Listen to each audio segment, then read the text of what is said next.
Welcome to university. Myself Alok त्यागी।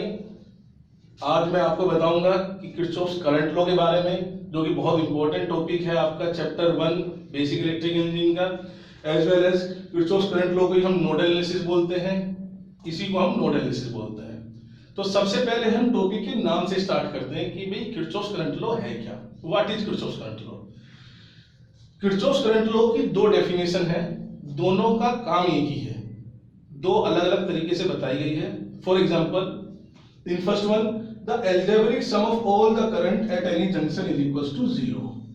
यानी किसी भी जंक्शन पर जो टोटल समेशन होता है करंट का वो 0 होता है। That is from this figure I1 and I2 is the incoming current, I4, I3 and I5 is the outgoing current. It means according to the Kirchhoff's current law, the algebraic sum of all the current is equal to 0. It means I1 plus I2 minus I3 minus I4 minus I5 is equal to 0. In other words, we can say the incoming current at any junction is equal to the outgoing current. हम इसे दूसरी तरीके से बता सकते हैं कि जब इनकमिंग करंट होता है किसी भी नोड पर, वो आउटगोइंग करंट के बराबर होता है। That is sigma I is equal to sigma E, where sigma is the incoming current at any junction or node, is equal to sigma E the outgoing current at any junction or node.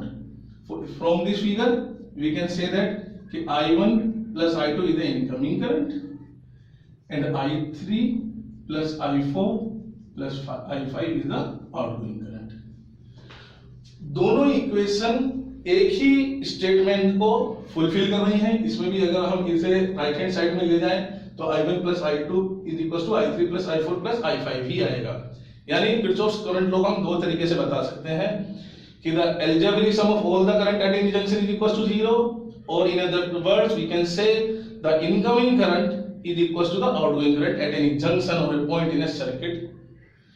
And now आपको कैसे पता चलेगा कि node क्या होती है, what is node, what is node here.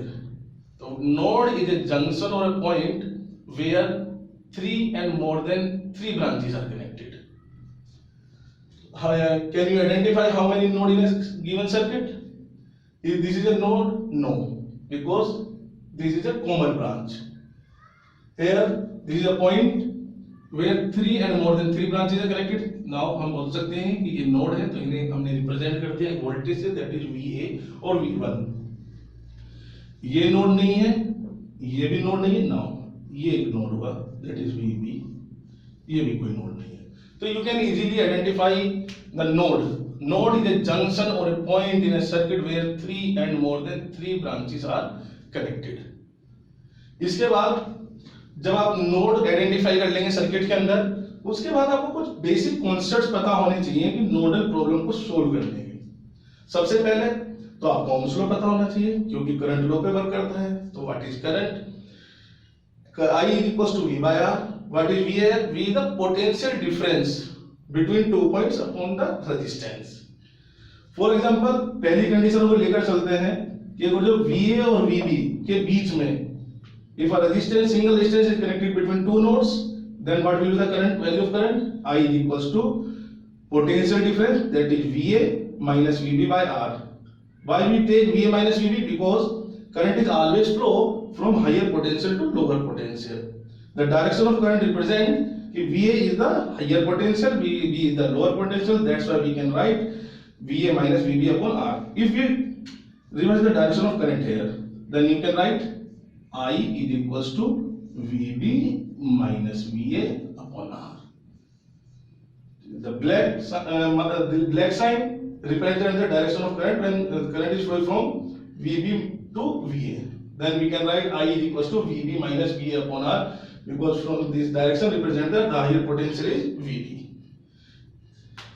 Similarly, in second concept, suppose there is a resistor, there is a branch having two resistors connected between two nodes, then what will be the value of I? I is equals to potential difference, that is VA minus VB upon total resistance of the branch between two nodes R1 plus R2. तीसरी condition ज्यादा से ज्यादा ये आ सकती है आपके उसमें कि दो नोड के बीच में रेजिस्टेंस भी होगा और कोई हो सकता है कि वोल्टेज सोर्स भी हो। तो उसमें आपको क्या करना होगा, सिमिलरली कि potential difference upon resistance. Potential difference आपको पता ही है कि भाई करंट की डायरेक्शन VA से निकल रहा है, यानी VA माइनस, अब जितने भी वोल्टेज आपके पाथ में आते हैं एक नोड से दूसरी नोड तक जाते हुए, जितने भी वोल्टेज होंगे सबको आपको माइनस करना है। तो VA minus V minus VB upon R1 plus R2। But अगर आपके पेपर में क्वेश्चन में कोई ऐसा कंडीशन आ जाए कि दो नोड के बीच में वोल्टेज सोर्स हो और अपोजिट पोलैरिटी की हो, तो उसमें क्या करेंगे कि VA माइनस V1, बिकॉज जो बिग प्लेट होती है having positive sign, small plate having negative sign, तो हम माइनस कर रहे हैं, पोटेंशियल डिफरेंस मतलब माइनस करते हुए चल रहे हैं, तो VA माइनस V1, लेकिन जब माइनस कर रहे हैं और माइनस प्लेट से ही हम टच हो जा रहे हैं, then take it as a positive sign, then VA minus V1 plus V2 minus VB, सभी वोल्टेज ऊपर आ गए as per the Ohm's law, divide by total resistance between two nodes, दो रेजिस्टेंस पड़े V और VB के बीच में, that is R1 plus R2। ज्यादा वो टिपिकल क्वेश्चन बनाना हो तो उसमें आपको हम किसी भी दो नोड के बीच में करंट सोर्स आ सकती है।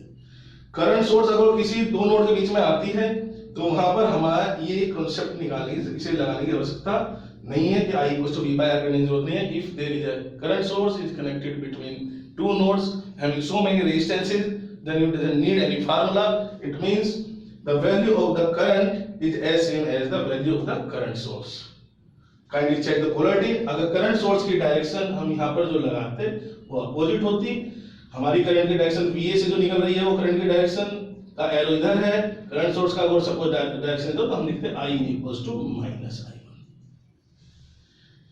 अगर ये सारे कॉन्सेप्ट्स आपको क्लियर हो जाते हैं तो आप बहुत ही आराम से किसी भी सर्किट में इजीली नोडल एनालिसिस लगा सकते हैं और बहुत आराम से किसी भी क्वेश्चन को, टिपिकल क्वेश्चन को आप सोल्व कर सकते हैं। फॉर एग्जांपल कि जैसे एक क्वेश्चन हमने ये लिया, हमने इसमें नोड आइडेंटिफाई की। सबसे पहले हम आइडेंटिफाई करते हैं हाउ मेनी नोड हमने आइडेंटिफाई कर ली। There is two nodes V and VB।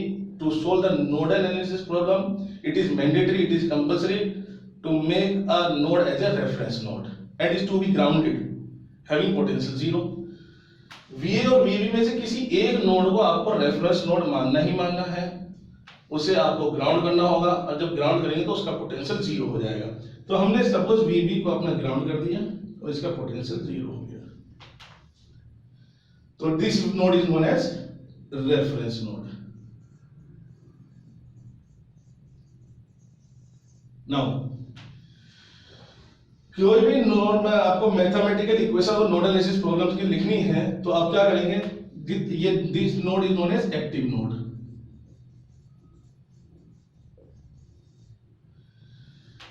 Accept reference node all the node in the given circuit is said to be a active nodes. तो यहां पर एक एक्टिव नोड हो गई।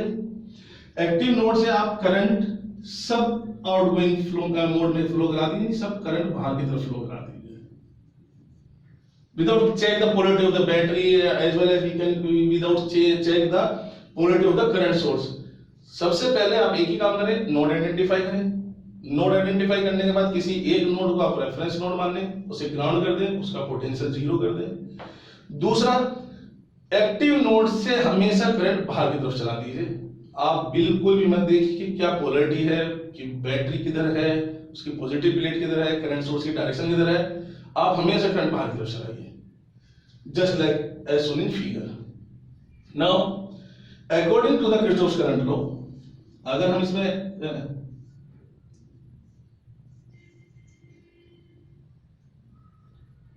according to Kirchhoff's current law at node A, the algebraic sum of all the current at any junction is equals to 0। it means I1 plus I2 plus I3 is equals to 0। तो यहां से आप easily अब I1 की equation आपको निकालना है, current I1 निकालना है, तो इनमें से ही कोई ना कोई कॉन्सेप्ट उसमें लग रहा होगा। एक नोड से, जैसे हमने इसमें देखा एक नोड से दूसरी नोड तक गए, हर बार एक नोड से दूसरी नोड तक गए, सिमिलरली इसमें भी हम एक नोड से दूसरी नोड तक जाएंगे उसी पाथ से जिसमें करंट फ्लो कर रहा है। और इनमें से ही कोई कंडीशंस, कोई कॉन्सेप्ट हमारा उसमें फिट हो रहा होगा। फॉर एग्जाम्पल देखिए कि क्या हुआ कि I1 करंट चला, हमने देखा कि यहां से चलते हैं तो दो वोल्टेज सोर्स और दो रेजिस्टेंस दो नोड के बीच में आए, तो ये कंडीशन आ गई हमारी कंडीशन नंबर 4, जिसमें हम देख रहे हैं कि दो नोड के बीच में दो रेजिस्टेंस और दो वोल्टेज सोर्स आपके कनेक्ट हो जा रहे हैं। तो you can easily write the equation, find the value of I here. तो VA is the higher potential, current इसी से निकल रहा है, यहां से चले माइनस प्लेट से टकराए तो इसे लिखेंगे प्लस VA प्लस V2, यहां से आए प्लस प्लेट से नहीं माइनस, क्योंकि पोटेंशियल डिफरेंस है, and now VB upon total resistance that is R1 plus R2 plus I2 find out करना है।